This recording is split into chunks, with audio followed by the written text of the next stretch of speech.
রস্য ই। রস্য ই। খেজুর হলো মিষ্টি ফল। খেজুর হলো মিষ্টি ফল। কলমের ভিতরে একজন টিচার আছে, তিনি বারবার পড়াবে, আপনার সন্তান সাথে সাথে শুনতে শুনতে শুনতে শুনতে মুখস্থ করে ফেলবে ইনশাআল্লাহ। আসসালামু আলাইকুম ওয়া রাহমাতুল্লাহ। 2 থেকে 8 বছরের শিশুদের মধ্যে যারা টিভিতে আসক্ত, মোবাইলে আসক্ত, গেমসে আসক্ত, এই সকল শিশুদের জন্য মূলত আমি ডেভেলপ করেছি এই digital learning pen. A B C.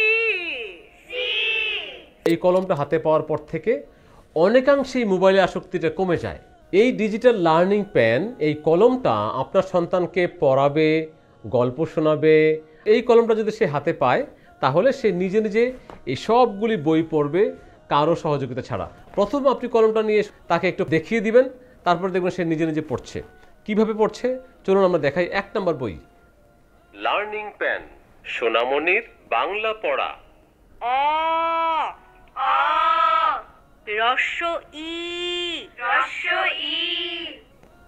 1 1 2 2 2 2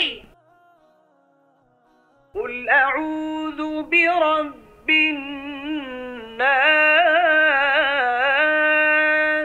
সম্পূর্ণ একটি প্যাকেজের সাথে রয়েছে একটি ডিজিটাল কলম, চার্জ দেওয়ার জন্য একটি চার্জার, 1 বছরের ওয়ারেন্টি কার্ড এবং ইংরেজি বই, গণিত বই, আরবি বই, 10টি সূরার বই, এইভাবে সব মিলে টোটাল 20টি বই। সব কিছু রাখার জন্য রয়েছে এই চমৎকার একটি রেক্সিনের ব্যাগ। আমি মনে করি 2 থেকে 8 বছরের একজন শিশুর জন্য এই কলমটা হতে পারে তার গৃহশিক্ষক।